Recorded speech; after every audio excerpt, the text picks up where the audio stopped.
सर्वांना नमस्कार. बहरेल प्रेम भाग 2 या कथेचा आधीचा भाग चॅनलवर अपलोड आहे. ते वाचण्यासाठी आणि चॅनलवरील इतर कथा वाचण्यासाठी चॅनलला भेट द्यावी. ही कथा आणि या चॅनलवरील कथा स्वलिखित आहेत, तर कृपया कॉपी करू नका. कोल्हापूर. आज वातावरणात अचानक फार बदलले होते. अचानक मेघ दाटून आले होते. वादळवारा सुद्धा सुटला होता. तर तशी वेदांतिका कपडे काढायचे म्हणून टेरेसवर धावत गेली. पण अचानक जोरात वीज कडाडली आणि वेदांतिका तशीच घाबरून कोपऱ्यात गेली. तर खाली सुलोचना यांनी सुद्धा घाबरून, गुडिया बाळा कुठे आहेस तू, म्हणून वेदांतिकाला जोरात आवाज दिला. तसं त्यांचा तो घाबरलेला आवाज ऐकून सदाशिवराव सोबत राघोजी आणि अमित राहुल सुद्धा धावत आले. काय झालं आई, तू अशी का गुडियाच्या नावाने ओरडली, अमित सुलोचनाजवळ येत विचारले. तशी सुलोचना घाबरून त्याला बघू लागली. बोल ग सुलोचना, का अशी ओरडलीस, राघोजी सुद्धा म्हणाले.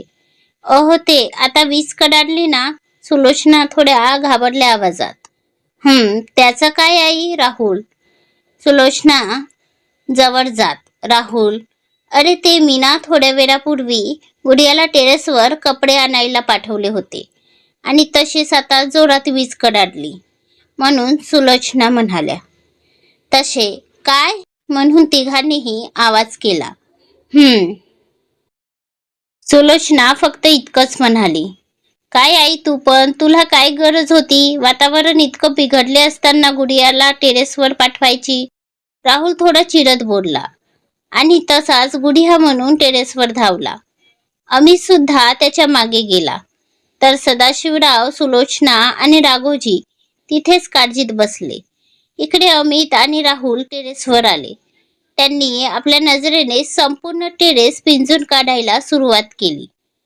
तर त्यांना वेदांतिका एका कोपऱ्यात पोटाशी पाय दुमडून बसलेली दिसली. तिचं शरीर थरथरत होतं. हातातील कपडे हलत होते आणि शरीर भीतीने कंपन करत होतं. वेदांतिका आपली मान खाली घालून थरथरत होती. तिला तसं बघून दोघे भाऊ फार अस्वस्थ झाले. गुडिया, बच्चा, अमितने तिच्या डोक्यावरून हात फिरवला. तशी वेदांतिका दचकली. बच्चा शांत. राहुल तिच्या दुसऱ्या बाजूला बसून म्हणाला. तशी वेदांतिकाने आपली मान वर करून पाहिलं आणि समोर अमितला बघून ती पटकन त्याच्या कुशीत शिरली. अमितने सुद्धा तिच्या भोवती आपली पकड घट्ट केली आणि तिला आणखी आपल्या बाहुपाशात सामावून घेतली. शांत हो बच्चा, काही झालं नाही, बघ दादा आहेत ना इथे, अमित आणि राहुल तिला शांत करत बोलले. अमितने तिच्या अंगावर पडलेले कपडे बाजूला केले आणि सरळ आपल्या हातावर उचलून घेतली. तसा वेदांतिकाने आपला चेहरा त्याच्या मिठीत लपवून घेतला आणि आपले हात त्याच्या गळ्यात घट्ट गुंफून घेतले. अमित वेदांतिकाला घेऊन समोर जाऊ लागला. तर राहुल सुद्धा त्याच्या मागे मागे गेला. अमितने हळूच वेदांतिकाला तिच्या बेडवर झोपविले, पण वेदांतिकाने त्याच्यावरची पकड सोडली नव्हती. बच्चा, बाळा, मी इथेच आहे, कुठेही जात नाही, शांत हो बाळा. अमित वेदांतिकाच्या उशाशी बसून तिला शांत करत होता, कारण अजूनही तिचं शरीर कंपन करत होतं आणि ती डोळे लावूनच होती. तितक्यात बाकीचे सगळे सुद्धा खोलीत आले. दादा, अरे आपल्या बच्चाचा हा त्रास कधी जाणार, इतके वर्ष झाली तरी अजूनही हा आवाज ऐकला की ती अशीच फार विखडून जाते. नेहमी डॅशिंग असणारी, कुणालाही न भिणारी आपली ही परी हे एका आवाजाने अशी काय घाबरून जाते की तिला बघून सुद्धा होत नाही. राहुल वेदांतिकाच्या डोक्यावरून हात फिरवत बोलला. थोड्याच वेळात वेदांतिका शांत झाली. तसे सगळे हळूहळू तिच्या खोलीतून निघून गेले. बाबा, आता अशात तुम्ही वेदांतिकाशी लग्नाविषयी कसे बोलाल, आणि अमित आणि राहुल त्यांना काय सांगायचं, राघोजी सदाशिव यांना बघत म्हणाले, तुम्ही कशाबद्दल बोलत आहात बाबा? राहुल म्हणाला आणि डायनिंग टेबलवर जाऊन बसला. अमित सुद्धा येऊन बसला, पण त्याच्या सुद्धा डोळ्यात तोच प्रश्न होता जो आता राहुलने केला होता. अभिची खोली. मी नाही करणार लग्न आजोबांनी निवडलेल्या मुलीशी. असेल कुठली गावंढळ. साधसुदपणाचा आव आणून तिने आजोबाला फसवलं असेल. मला माहित आहे ना, या मुली अशाच असतात. छोट्याशा गावात राहतात, पण त्यांची स्वप्न मात्र खूप मोठी मोठी असतात. रिच लोकांना फसवून ते डाव साधतात. त्या मुलीने सुद्धा असेच काही केले असेल. नाहीतर एका दिवसात आजोबा लग्न ठरवून मोकळे होतील, ते सुद्धा माझं. आपल्या अभिचं शक्यच नाही. But now what I do? हे लग्न कसं थांबवू? थिंक अभि, थिंक. तुला काहीही करून हे लग्न थांबवावं लागेल. कुठे तू इतका हँडसम, लाखो मुलींचा क्रश असणारा, मोस्ट एलिजिबल बॅचलर, आणि तुझं लग्न एका गावंढळ मुलीशी? ते कसं वाटतं साधं इमॅजिन पण करू शकत नाही. अभि हेकडे वाकडे तोंड करून बोलला. ओ गॉड, ही मुलगी ना माझं लाईफ हेल करून टाकेल. अभि थोडं चिरतच आपल्या रूम मध्ये फेरफटका करू लागला. कोल्हापूर. काय? असा जोराचा आवाजच तिथे झाला. आजोबा, तुम्ही असे कसे करू शकता? कोण कुठले तुमचे मित्र? त्यांच्या मुलाला आम्ही बघितले नाही. त्यांच्या नातवाशी तुम्ही आपल्या गुडियाचं लग्न लावून द्यायला निघालात? राहुल थोडा आवाज वाढवतच बोलला. तसे राघोजी, सुलोचना, अमित आणि नुकतीच आलेली वेदू सुद्धा चकित होऊन बघू लागली. राहुल, आवाज खाली कर. राघोजी राहुलवर ओरडत बोलले. जरी तो काही चुकीचा बोलला नव्हता, तरीही आपल्या मुलाचं आपल्या वडिलांवर असे आवाज चढवणे त्यांना आवडले नाही. राहुल, शांत हो, आपण बोलू सगळे. अमित राहुलच्या खांद्यावर हात ठेवत बोलला. तर वसंतराव मात्र शांत चेहऱ्याने राहुलला बघत होते. त्याच्या चेहऱ्यावर असा राग बघून त्यांना तर आपल्या मोठ्या मुलाची म्हणजे जयेंद्रची आठवणच झाली. ते सुद्धा असेच तापत होते. काही क्षणासाठी त्यांचे डोळे जयेंद्रच्या आठवणीत ओले झाले, पण लगेच त्यांनी आपल्या भावनांवर ताबा ठेवला आणि पुन्हा स्वतःला शांत केले. अरे दादा, तू ऐकलंस ना? यांनी आपल्या गुडियाचं राहुलला तर इतकं भरून आलं होतं की त्याला ते 2 शब्द सुद्धा बोलायला जड होत होते, आणि तो तसाच अमितच्या गळ्यात पडून रडू लागला. वेदू फक्त काहीही न करून त्या दोघांना बघत होती. नेहमी स्वतःला स्ट्रॉंग दाखवणारा तिचा दादा आज असा का रडतोय तिलाच कळत नव्हतं.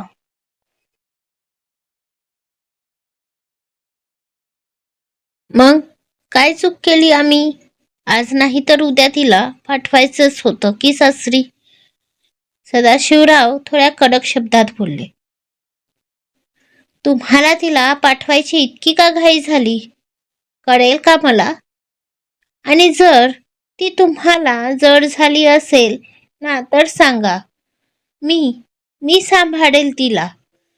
राहुल पुन्हा रडत सदाशिवराव यांना बघत बोलला. तसं राघोजी यांनी येऊन त्याच्या कानाखाली दिली. काय बोलतोस तू? याचं भान तरी ठेव. राघोजी बोलले. आता वेदूला थोडं थोडं कळत होतं कशाचा वाद आहे ते, आणि तिचा चेहरा सुद्धा पडला. मी का भान ठेवू? यांनी ठेवलं का? इतक्या लहान वयात ते माझ्या गुडियाचं लग्न कुठल्या तरी अनोळखी मुलाशी लावून द्यायला निघाले आहेत. राहुल वेदूजवळ येत तिचा चेहरा हातात घेऊन बोलला, हो आजोबा, राहुल बरोबर बोलते. आता कुठे वेदूचे 22 वय पूर्ण झालं आहे आणि तुम्हाला तर माहिती आहे तिला समोर काय करायचे आहे. अमित सुद्धा राहुलला साथ देत बोलला, आता असे गप्प का, बोला ना काहीतरी. राहुल आणखी चिडतच म्हणाला. तसे वसंतराव समोर आले आणि सरळ वेदांतिकाजवळ येऊन उभे झाले. तशी वेदांतिका त्यांना बघू लागली. गुडिया, तुला सुद्धा मी चुकीचा वाटतो का? आता तिला असं इमोशनल ब्लॅकमेल करू नका. राहुल, तू गप्प राहतोस का जरा? बाबा बोलत आहेत ना गुडियासोबत. सुलोचना त्याला मधातच थांबवत बोलली. तसा राहुल गप्प झाला, पण डोळ्यात मात्र अजूनही राग होता. सांगा ना बाळा, तुला काय वाटतं? सदाशिवराव वेदूचा चेहरा हातात घेत बोलले. तर वेदू सुद्धा त्यांच्या डोळ्यात बघत होती. आजोबा, मला तुमच्यावर पूर्ण विश्वास आहे. वेदांतिका त्यांच्या हातावर हात ठेवत बोलली. तसं वसंतराव यांनी तिला आपल्या मिठीत घेतलं. जणू तिच्या विश्वासाने त्यांना नवीन बळ मिळालं होतं. चेहऱ्यावर हलकं हसू घेत त्यांनी वेदांतिकाची पाठ थोपटली. माझी गुडिया, ते फार प्रेमाने म्हणाले. राघोजी आणि सुलोचना यांच्या चेहऱ्यावर सुद्धा चिंता नाहीशी होऊन स्मित हसू आले. आजोबा, आता मी जाऊ, मला अभ्यास आहे, वेदू बोलली. तसं सदाशिवराव यांनी तिला हसत अनुमती दिली. तशी वेदू खोलीत निघून गेली. तर सदाशिवराव विजयी हास्य घेऊन राहुलला बघू लागले. गुडियाला जरी तुमच्यावर विश्वास असला तरी जोपर्यंत आम्ही मुलाला बघत नाही तोपर्यंत हे लग्न होणार नाही, राहुल म्हणाला आणि आपल्या खोलीत निघून गेला. आजोबा, तुम्ही काळजी करू नका, मी समजावतो त्याला.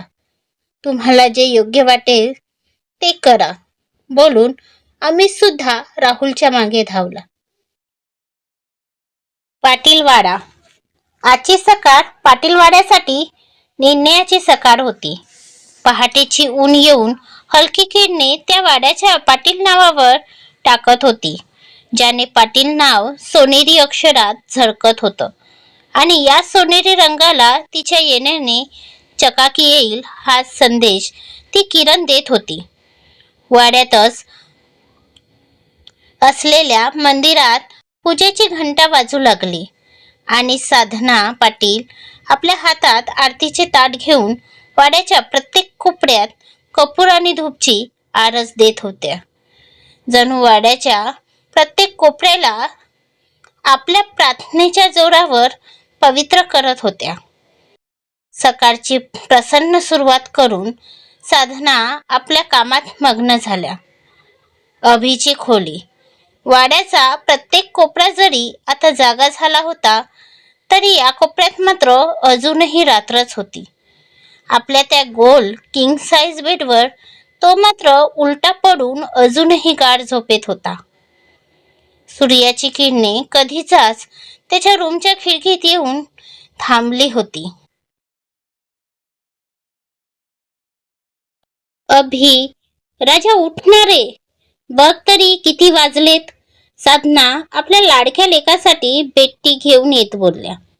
त्यांनी ती ट्रे तिथे बेडच्या बाजूला टेबलवर ठेवली आणि त्या रूमचे पडदे बाजूला केले.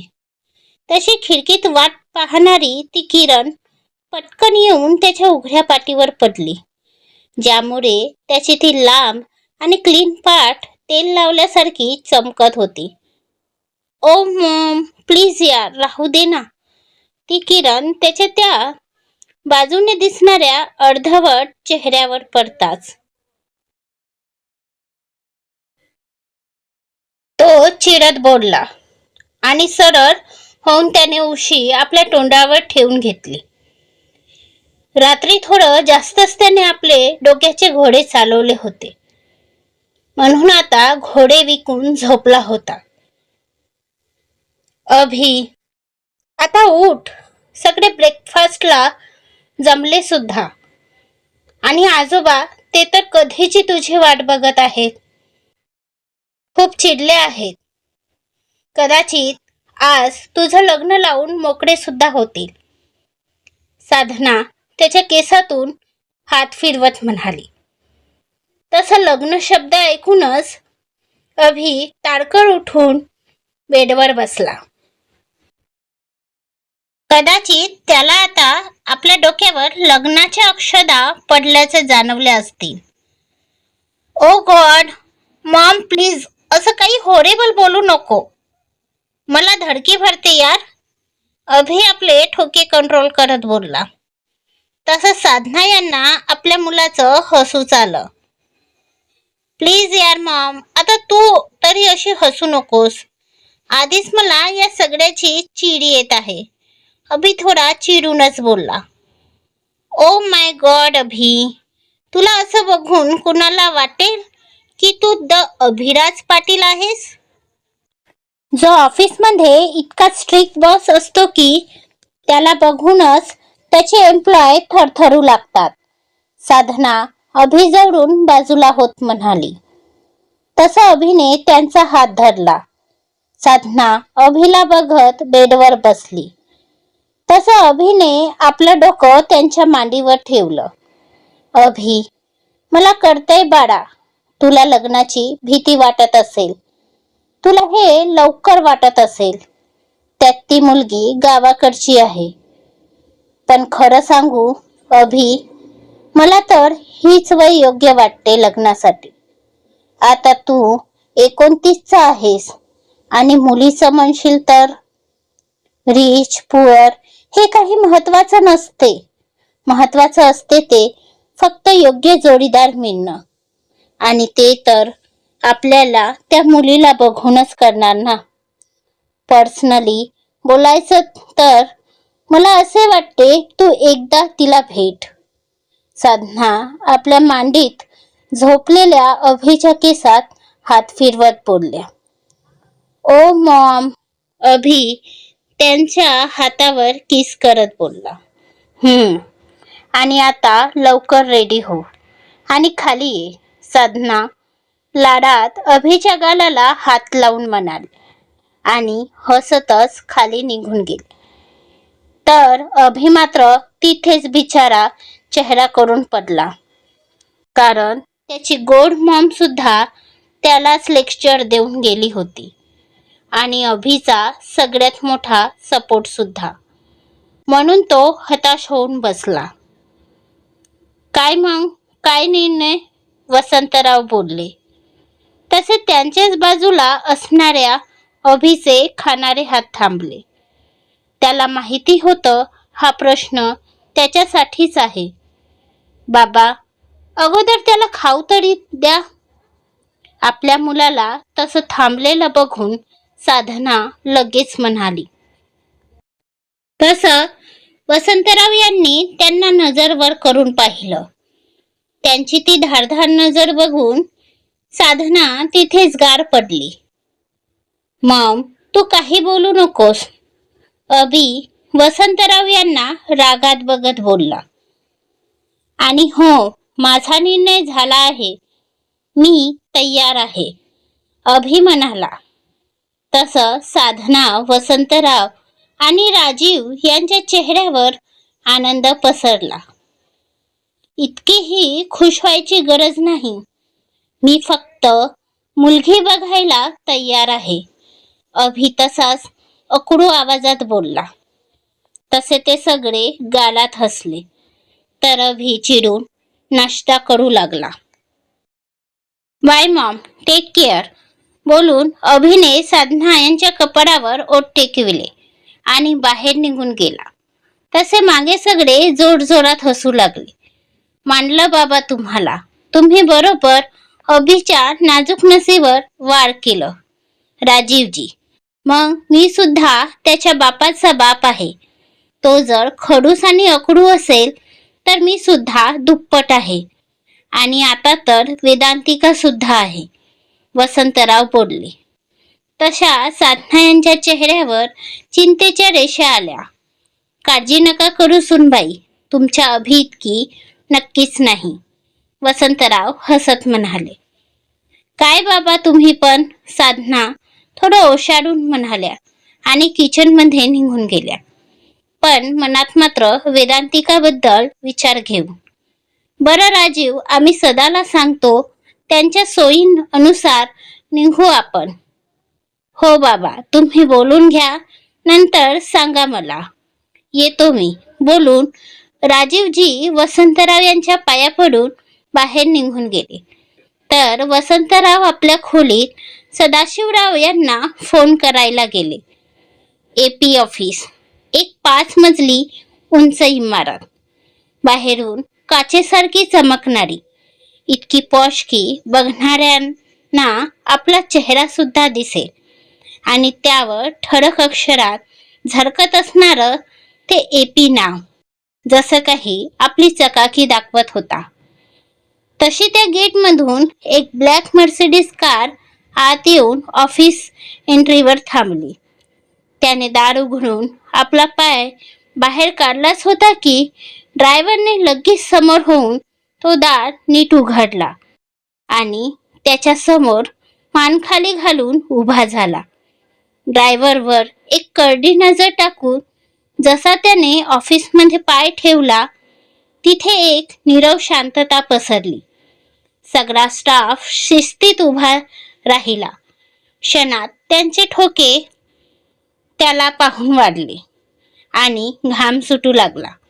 तिथे फक्त त्याच्या बुटाचा आवाज आणि एम्प्लॉयच्या ठोक्यांचे आवाज घुमू लागले. आपली नजर टाकत तो पुढे पुढे जाऊ लागला. तसे मागे असणारे आपला घाम पुसत होते. ताडताड पाय टाकत तो लिफ्टमध्ये गेला. तसा त्या फ्लोअरवर सगळ्यांनी एकत्रच मोकळा श्वास सोडला आणि तिथे असणाऱ्या ऑक्सिजनची लेवल कमी करून टाकली. अभि आपल्या केबिनमध्ये आला. तशी त्याची PA सोनाली त्याच्या समोर उभी झाली, चेहऱ्यावर भरभरून मेकअप करून. ती मेकअपची दुकान दिसत होती. त्यात तिने आज जास्तच शॉर्ट ड्रेस घातला होता आणि फिटिंग म्हणाल तर अशी होती, तिने तो ड्रेस नाही तर ड्रेसने तिला आपल्यात कसं बसं भरून घेतलं आहे असेच दिसत होते. आणि त्यात तिची ती एक टाचेची सॅन्डल. एकूणच मुलांनी आपल्याला बघावं म्हणून कुठलीही हद्द पार करणाऱ्या मुलीपैकी ती एक होती, जी अभिची नजर पडावी म्हणून रोज नवीन नवीन उद्योग करून येत होती. आताही ती आपला तो अति फिट असलेला ड्रेस आणखी फिट करत होती की, मिस सोनाली, जर तुमचं फॅशन शो झाला असेल तर मला आजचं शेड्यूल सांगाल का? अभिचा भारदस्त आवाज तिथे गुंजला. तशी सोनाली थोडी दचकली. येस येस सर, बोलून सोनालीने अभिला शेड्यूल सांगितला. आता जर मला बघून झालं असेल तर तुम्ही तुमचं काम कराल का? अभि सोनालीला एकटक स्वतःला बघताना बघून म्हणाला. तशी सोनाली केबिन बाहेर गेली. इकडे वसंतराव यांनी सदाशिवराव यांना फोन लावला. हॅलो सदा. हां बोल वसंता. मग दोघेही थोडा वेळ बोलून फोन ठेवला. राजीवजी, आपल्याला या रविवारी निघावं लागेल, तर अभिला तसं तयार राहायला सांग. आणि सुनबाई, तुम्ही काय ती तयारी करून घ्या, वसंतराव राजीवजी आणि साधना यांना म्हणाले. तसे ते दोघेही हो बोलून आपल्या कामाला निघून गेले. पुढचा भाग लवकरच. भाग आवडल्यास लाईक शेअर करून चॅनलवर सबस्क्राईब नक्की करा आणि कमेंट करून सांगा, कारण तुमचे मत तुमचे कमेंट माझे बळ असतात. धन्यवाद.